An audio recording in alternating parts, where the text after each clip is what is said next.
Dan Martin, I am State Treasurer of Arizona. I manage the Treasurer's Office, which is the state's bank, essentially $12.4 billion assets under management. State Land Trust, the lands in the state of Arizona that were given to us, some of them back in 1863 when we became a territory, and the rest when we became a state in 1912, by the federal government, were put into trust. 87% of that land was for education. When those lands are sold, the proceeds of those sales are deposited in the state treasurer's account for the endowment. Those endowment funds we invest. The endowment currently has about $2.4 billion in it.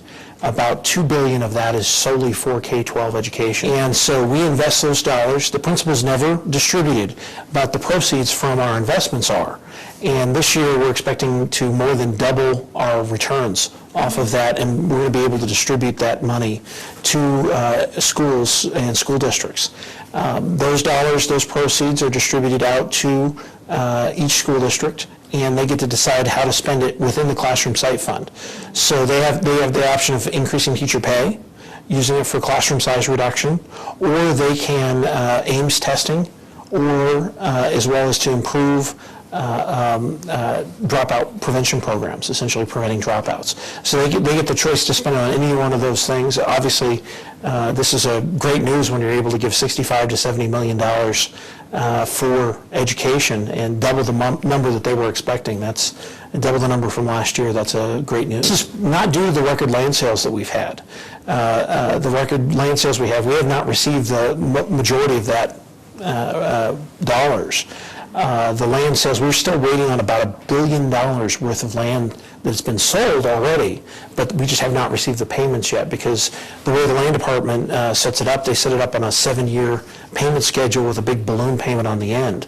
So this is all just due to the investment performance, the majority of this additional revenue. So we've grown the endowment by almost $250 million just this year. Institution and voter protection prevent it from being supplanted.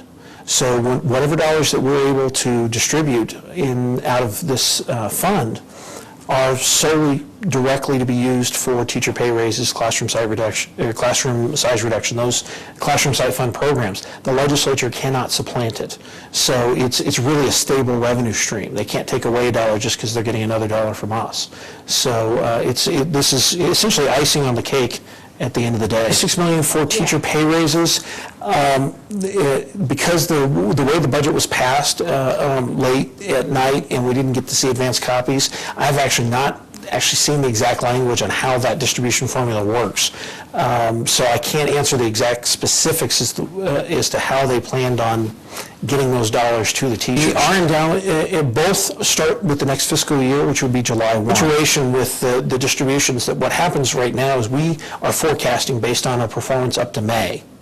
And we're still waiting on the June numbers for the endowment, which basically we have one more trading week left. Whatever happens in the last week in the markets will determine our final number for earnings. Then in a few months we're going to get the final inflation numbers from the feds, and once we put those two together we'll have the exact distribution amount. So we'll start the distributions July 1st, and then we'll make any adjustments depending on whether inflation is a little higher or a little lower.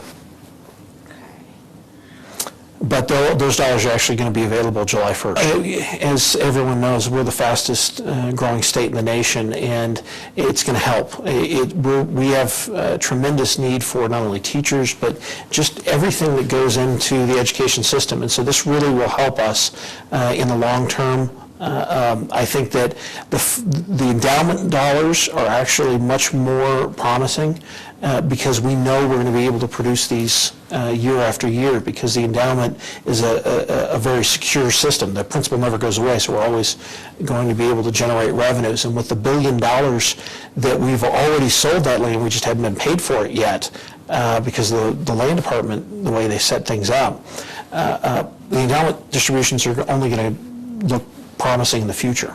because of this additional money that's going to be coming. I mean, you're talking about a 30% increase in the size of the endowment over the next 7 years just on land sales, not counting investment returns. So it's a very promising future for additional monies for education.